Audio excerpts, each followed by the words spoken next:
One Piece é uma obra que não possui tantas mortes assim como outros animes por aí, como Attack on Titan, por exemplo. Mas não podemos negar que as poucas mortes que aconteceram ao longo dessa jornada de pirataria foram bem emocionantes e tiveram grande impacto no decorrer da história. Aposto que você nem se lembra de como foi a morte de um dos membros dos Chapéus de Palha, ou da vez em que um poderoso personagem foi literalmente cozido vivo em um caldeirão, ou até de uma das mortes mais impactantes de One Piece, que é de um personagem que nem pode ser considerado um ser vivo. E então, já deixa o seu ultra like em honra aos nossos amados personagens e se inscreve para continuar ouvindo as suas histórias, beleza? Ah, e aqui vai aquele alerta básico de spoilers para você ficar ligado. Agora sim, bora ver as 15 maiores mortes em One Piece. Gold Roger. Logo no primeiro episódio do anime, testemunhamos a execução do maior pirata de todos os tempos, que detinha o título de Rei dos Piratas e possuía o lendário tesouro conhecido como One Piece. Uma coisa que muita gente acaba esquecendo é que o Roger não foi capturado pela marinha. O que acontece é que ele acabou contraindo uma doença mortal, e sabendo que ele morreria em breve, ele simplesmente dissolveu sua tripulação e se entregou para ser executado.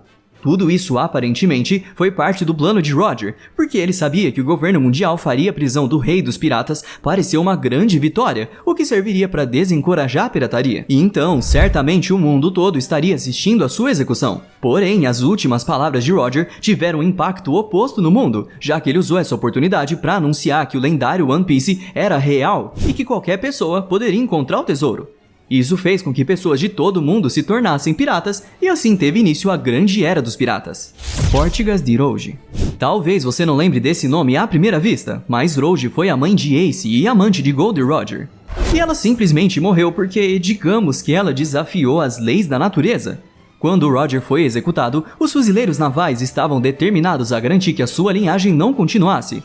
E então todas as mulheres que deram à luz 9 meses depois da execução de Roger foram minuciosamente investigadas.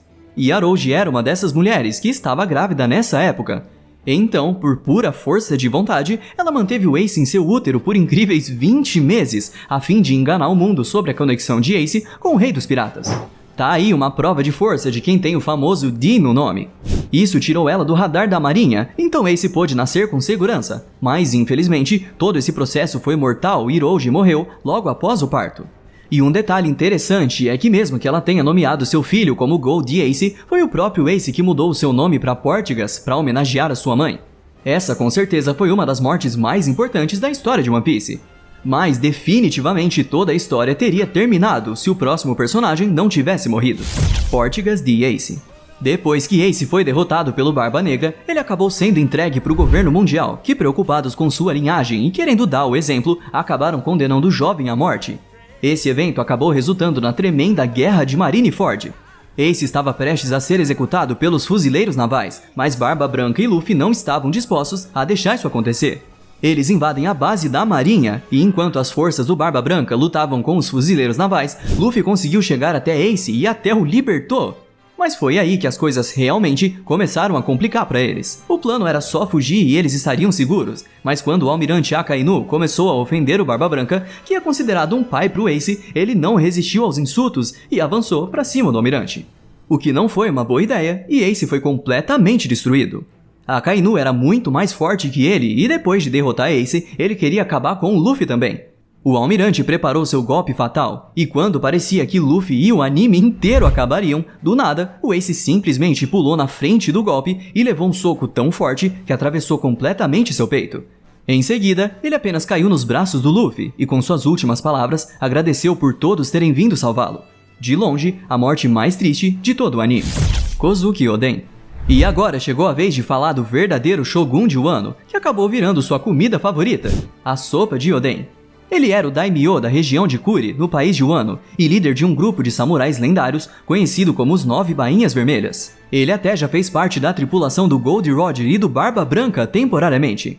Oden nunca assumiu de fato o papel de Shogun, já que na sua ausência, os Piratas das Feras, comandados pelo Kaido, juntamente com Orochi, tomaram controle de Wano. Mesmo lutando fervorosamente por seus direitos, Oden e seus samurais acabaram sendo completamente derrotados. Kaido, então, decidiu acabar com as suas vidas, cozinhando todos eles em óleo, mas Oden não estava disposto a deixar os seus homens morrerem sem lutar.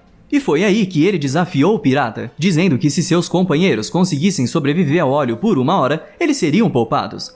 Kaido pensou que isso seria divertido, então ele concordou. E foi nesse momento que o Oda provou pra gente que o Oden era um verdadeiro monstro. Ele agarrou uma prancha gigante de madeira e segurou sobre a sua cabeça para que os seus 9 samurais ficassem de pé em cima dela. É isso mesmo, ele estava literalmente segurando o peso de 9 pessoas enquanto era cozido vivo. 10 minutos se passaram, ou então 30 minutos, mas quando 60 minutos passaram, Oden jogou seus 9 samurais para fugirem, mas ele sabia que Kaido era orgulhoso demais para deixá-lo viver, então ele fez a sua famosa pose e foi baleado por seu inimigo, sorrindo até o seu último momento. Barba Branca. Considerado o homem mais forte do mundo enquanto estava vivo, Barba Branca, além de ser um poderoso pirata, também era um grande pai para sua tripulação. Assim que ficou sabendo sobre a execução do Ace, ele não mediu esforços para salvá-lo e se infiltrou com toda a sua tripulação em Marineford. E mesmo enfrentando oponentes poderosos, não podemos negar que o velho demonstrou um poder que podia literalmente destruir o mundo, e isso é por causa da fruta do diabo insana que ele comeu, a Akuma no Mi do Tremor, Gura Gura no Mi. Podemos dizer que o Barba Branca era literalmente um terremoto ambulante. E agora você deve estar se perguntando como esse cara perdeu uma luta se era tão poderoso assim. Bom, por mais forte que o Barba Branca fosse, ele ainda era humano e tinha suas limitações.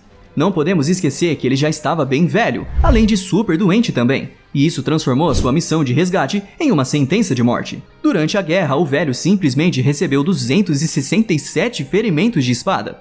Foi baleado por 152 balas, foi atingido por 46 balas de canhão, foi esfaqueado no meio do torso com uma espada, levou vários socos de magma do Akainu que fizeram um buraco em seu peito e ainda teve metade da cabeça estourada. E por fim, lutou contra os piratas do Barba Negra, onde foi perfurado com balas e armas brancas a queima-roupa por toda a tripulação inimiga. E apesar de tudo isso, ele ainda continuou em pé até o seu último minuto, e ainda sem nenhum ferimento nas costas, mantendo seu orgulho como um pirata que nunca fugiu. Corazon. Na época em que Trafalgar Law fazia parte da tripulação de Doflamingo, ele já havia desistido da sua vida, devido à doença de chumbo branco, que iria acabar com a sua vida em poucos anos. Porém, Law conheceu Don Quixote Rocinante, mais conhecido como Corazon, o irmão de Doflamingo, que ao saber do passado do garoto, começou a ajudá-lo a encontrar uma cura para sua doença. E resumindo bastante a história, a solução para o problema de Law era a fruta Ope Ope no Mi. Mas, por motivos egoístas, Doflamingo queria que seu irmão comesse essa fruta, enquanto que Corazon queria dar a fruta para Law. Só que além disso, o que todos não sabiam era que Corazon já havia comido uma outra fruta do diabo, a Nagi Nagi no Mi. Além dele também esconder que era um agente duplo e estava passando informações dos planos de Doflamingo para a marinha. E muita coisa acontece, mas o importante aqui é saber que Corazon conseguiu a fruta e fez o Law comê-la, mas ao mesmo tempo, seu irmão também descobriu sua ligação com a marinha.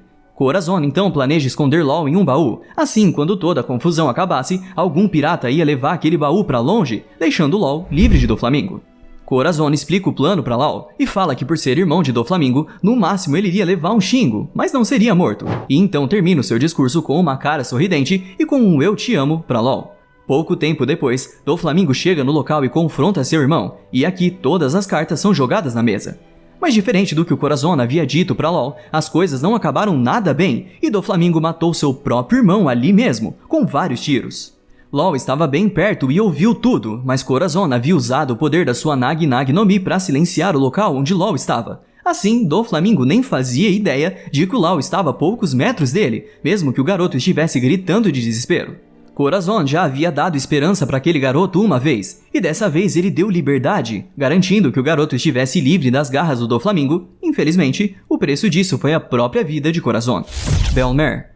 Bell-mère era uma ex-marinheira que havia abandonado sua carreira para cuidar de 2 crianças, Nami e Nojiko. As 3 juntas se tornaram uma família bem peculiar, mas até que feliz. Isto é, elas eram felizes até que esse cara apareceu na Vila Kokoyashi. Arlong era um tritão pirata do tipo mais horrível que você pode imaginar. Ele tomou conta de toda a vila, fazendo todos os habitantes pagarem uma taxa pelo direito de viver, sendo 100 mil berries para os adultos e 50 mil berries para as crianças. Bell-mère, infelizmente, não tinha a quantidade necessária para pagar o tributo de toda a sua família. Sua única escolha era ou salvar sua própria vida ou a das suas filhas. Então, ela fez o que toda boa mãe faria e usou todo o seu dinheiro em troca da vida das crianças. Arlong aceitou sua oferta, mas como esperado, ele não hesitou em atirar na mulher bem na frente das suas filhas. mas não antes de Bell-mère pedir desculpas a Nami por não ser rica e por não poder dar uma condição de vida melhor para ela e sua irmã. E antes de realmente morrer, suas últimas palavras foram "eu te amo". A cena foi tão brutal que o anime chegou a censurar, fazendo o tiro acertar o peito de Bell-mère e não a cabeça, como aconteceu no mangá. Vinsmoke Sora. Bell-mère não foi a única mãe que se sacrificou em One Piece. A mãe do nosso cozinheiro favorito também teve um destino trágico. Sora era a rainha do reino de Germa e uma mulher muito gentil que amava imensamente seus filhos. O que aconteceu nesse caso é que o seu marido, Vinsmoke Judge, era um cara completamente obcecado por poder, e ele queria a todo custo criar super soldados, forçando Sora a ter filhos que pudessem servir de cobaias para ele. Enquanto Sora estava grávida de quadrigêmeos, Judge tinha planos de submetê-la a experimentos de mutações genéticas que forçariam as crianças a nascerem como verdadeiros monstros. Claro que Sora não estava de acordo com as ideias do seu marido, mas ela não tinha escolha. Ela acabou sendo forçada a realizar uma cirurgia, mas para impedir que seus filhos se tornassem monstros sem emoções, ela ingeriu uma droga que supostamente deveria anular os efeitos das mutações que Judge havia criado. Mas isso veio com consequências, deixando ela completamente doente e acamada pelo resto da vida. E se isso não fosse ruim o suficiente, a droga não funcionou totalmente, e os efeitos funcionaram apenas no Sanji, fazendo com que seus irmãos se tornassem super soldados sem sentimentos. Todos os filhos de Sora a ignoravam, exceto Heiju e Sanji. Inclusive, foi nesse momento que começou o amor de Sanji por culinária, já que ele cozinhava para sua mãe enquanto ela estava hospitalizada. Sanji frequentemente falava para sua mãe sobre ela se recuperar, o que deixava Sora em lágrimas, pois ela sabia da gravidade da sua situação. Infelizmente, a doença de Sora foi demais para ela suportar, e ela acabou falecendo e deixando Sanji sem a pessoa que ele mais amava em sua vida. Dr. Hiriluki. Esse cara esquisitão foi um médico da ilha de Drum, especializado em fazer misturas fracassadas que quase sempre explodiam em sua própria cara. Ele foi o responsável por encontrar e acolher o Chopper quando ele era visto como um monstro por todos à sua volta e era constantemente perseguido e maltratado. Mesmo não sendo o mais genial dos doutores, ele tratou Chopper com carinho e respeito, algo que nosso amigo Rena nunca havia experimentado até então. O médico assumiu Chopper como seu próprio filho e ensinou a ele tudo o que sabia sobre a vida. Hiriluki amava a liberdade dos piratas e ensinou a Chopper que a caveira e os ossos cruzados em uma bandeira pirata representavam a esperança. Anota essa informação aí que ela vai ser bem importante.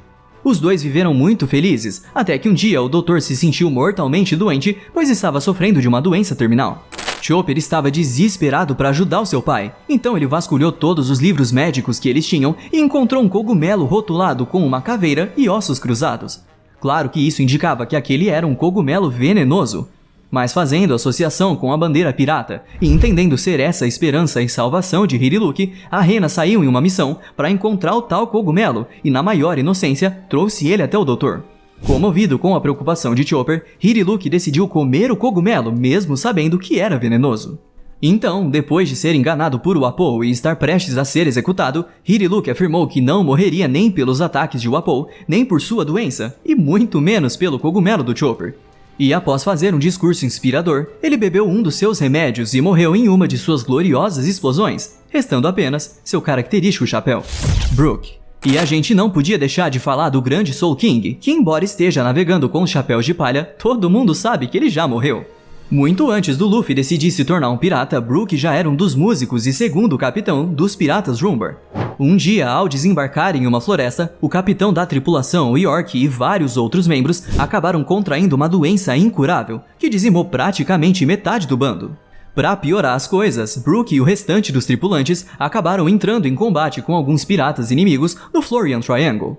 Eles até venceram os inimigos com uma boa parte da tripulação ainda viva, porém, para a tristeza de todos, seus oponentes estavam usando lâminas envenenadas, o que aos poucos foi ocasionando a morte de todos os piratas Rumbar, incluindo o Brook. Só que antes de morrerem, Brook e seus companheiros cantaram uma última música, com cada membro lentamente sucumbindo ao veneno e morrendo um após o outro, mas ainda com um sorriso no rosto. Porém, depois de um tempo, por ter comido a Yomi Yomi no Mi, a alma de Brook voltou à vida. O problema é que devido ao tempo que a sua alma levou para encontrar o seu corpo, ele acabou sendo reduzido a uma pilha de ossos, mantendo apenas o seu cabelo afro intacto. E então, ao ressuscitar dos mortos, Brook reuniu os restos mortais dos seus tripulantes e os guardou em caixões localizados nas profundezas do navio. E antes de se juntar à tripulação de Luffy, Brook vagou sozinho no Florian Triangle por 50 anos, acompanhado apenas das memórias dos seus antigos amigos. Definitivamente, uma experiência assustadora. Shimotsuki Yasui. Quando conhecemos Yasui pela primeira vez, ele é um homem extremamente humilde, super gentil e com um rosto sorridente. O pouco dinheiro que sua filha lhe dava, ele usava para sustentar os cidadãos da cidade Epso, com mantimentos para os que estavam doentes e feridos. E Yasui não se importava nem mesmo com a fome, desde que pudesse ajudar os mais necessitados. Mas o que a gente não sabia é que em seu passado, Yasui havia sido um dos daimyo de Wano, tendo uma relação extremamente próxima com a família Kozuki, e que junto dos outros daimyos, ele resistiu firmemente contra Orochi, mas mesmo assim, não foram capazes de suportar a força destrutiva do Pirata das Feras. Após ser capturado pelas forças de Orochi, Yasui foi condenado à execução e colocado em uma cruz de madeira, e sabendo que aquele seria seu último momento, ele aproveitou para fazer um discurso para inflamar o coração das pessoas contra a tirania e corrupção do Shogun Orochi. Em seu último momento, ele pediu para que as pessoas não deixassem as crianças verem aquela cena. Afinal, o último daimyo que serviu o clã Kozuki estava partindo. E se você já não estava chorando nessa parte, provavelmente chorou quando foi mostrado que além dos vários amigos e aliados que ele fez ao longo da sua vida, sua filha também estava naquele local, assistindo. A pequena Toko teve que assistir à execução do seu pai sem conseguir parar de rir, já que ela havia comido uma Smile defeituosa. O rosto sorridente e cheio de lágrimas da pequena Toko é o reflexo perfeito de um dos momentos mais impactantes de One Piece. Noland. Mont Blanc Noland foi um grande explorador e botânico da sua época, porém ele ficou mais conhecido como Noland o Mentiroso, graças a um livro de mesmo nome que conta a trágica história desse personagem. Durante as suas explorações, Noland escutou o badalar de um sino, e ao perseguir esse som, ele conheceu a ilha de Jaya. Lá ele encontrou com os Shandians, que estavam sofrendo por causa de uma doença terrível. Mas o povo dessa tribo acreditava que a doença era, na verdade, uma maldição, e que se sacrificassem pessoas para uma cobra gigante que eles achavam ser um deus, as coisas voltariam ao normal. Porém, Noland interrompeu esse ritual de sacrifício matando a cobra que eles consideravam deus, e por isso, quase que ele já seria executado ali mesmo. Mas com muita malandragem e malemolência, ele conseguiu convencer o líder da tribo de que ele seria capaz de curar todas as pessoas dali, o que acabou se provando verdade e tornando Noland um grande herói. Ele ficou muito amigo do Kalgara, o poderoso guerreiro dos Shandians, que o apresentou à cidade Shandora, que era inteiramente feita de ouro.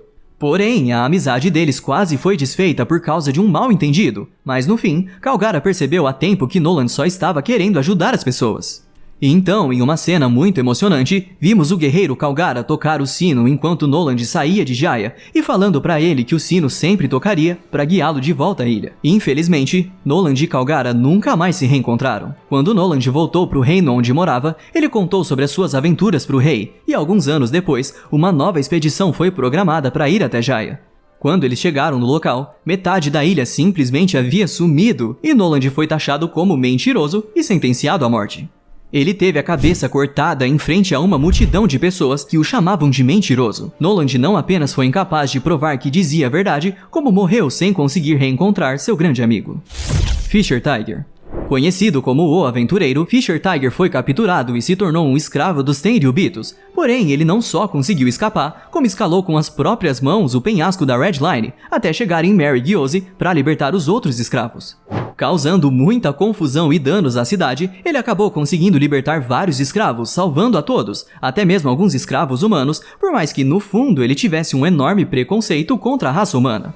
Fisher Tiger também transformou aquela marca de escravidão em um novo símbolo, que representaria o seu bando, os Piratas do Sol. Depois que esse bando se formou, eles lutaram em múltiplas batalhas contra a marinha, sempre em prol de proteger ou ajudar aqueles que foram escravizados. Um tempo depois, eles encontraram a Koala, que também era uma escrava, mas que não tinha como voltar para casa, e os Piratas do Sol decidiram ajudá-la. Tiger foi sozinho devolver a pequena Koala para sua família, mas o que ele não sabia era que os humanos daquela vila estavam colaborando com a marinha, e aquilo na verdade era uma emboscada.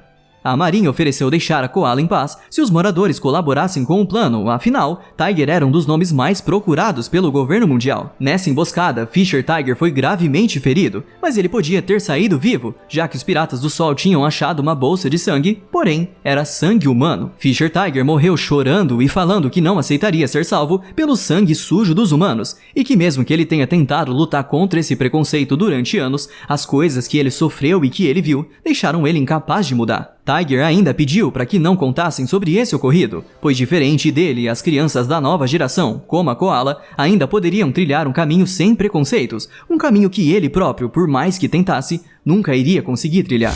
Going Merry. E uma das mortes mais tristes de One Piece não foi nem de uma pessoa, mas sim do primeiro navio dos Chapéus de Palha, o Going Merry. Com o tempo, o naviozinho passou a ser amado pela tripulação, tanto como um lar quanto como um amigo, tanto que o navio até acabou desenvolvendo vida própria e se tornou um verdadeiro membro da tripulação. Eles navegaram nele através do East Blue e da Grand Line até o Water 7, mas obviamente ele não iria durar para sempre. Infelizmente, o Going Merry sofreu uma quantidade excessiva de danos durante a sua vida, sendo explodido, empalado, cortado várias vezes e até parcialmente comido por Wapol. Quando os Chapéus de Palha chegaram em Water 7, foi quando eles descobriram que o seu navio estava danificado para além de qualquer reparo. O que fez sentido, pois naquela época eles não tinham um Frank para fazer a manutenção do navio. Mas ainda assim, era a última coisa que a tripulação queria ouvir. Essa notícia foi um baque para todos, mas com o tempo eles aceitaram que havia chegado a hora do querido Going Merry, com exceção do Usopp. Ele enxergava o navio como um valioso membro da tripulação e não aceitava o fato de Luffy querer seguir em frente, o que até causou uma luta dramática entre eles, com Luffy vencendo e deixando para trás o navio e o Usopp, que havia saído da tripulação. Mais tarde, quando estavam fugindo no final do arco de Enies Lobby, Going Merry aparece e, por conta própria, vai até os Chapéus de Palha para salvar todos eles e garantir uma última fuga. Infelizmente, Merry já estava em seus últimos momentos e, aos poucos, estava se despedaçando. Depois de serem salvos, a tripulação resolveu dar um funeral digno ao seu companheiro marítimo, onde tivemos uma das cenas mais tristes de toda a obra. Só One Piece mesmo para conseguir fazer alguém chorar por causa de um navio, não é verdade? Ohara. Já falamos da morte de um barco, então acho que podemos falar da morte de uma ilha também. Mas no caso, não é a ilha em si, mas sim seus habitantes. Ohara era uma ilha situada no East Blue, e foi lá onde a Robin nasceu e foi criada. Por causa da sua fruta, ela sempre foi vista como uma aberração, e não conseguia fazer amizades com crianças, além de não receber amor dos seus tios, que eram as pessoas que a criaram. Robin passou boa parte da infância sendo praticamente uma empregada. As poucas alegrias que ela tinha estavam em visitar a Árvore do Conhecimento, que além de ser uma árvore muito antiga, abrigava uma biblioteca conhecida no mundo inteiro. Lá dentro estavam os únicos amigos de Robin, os arqueólogos de Ohara.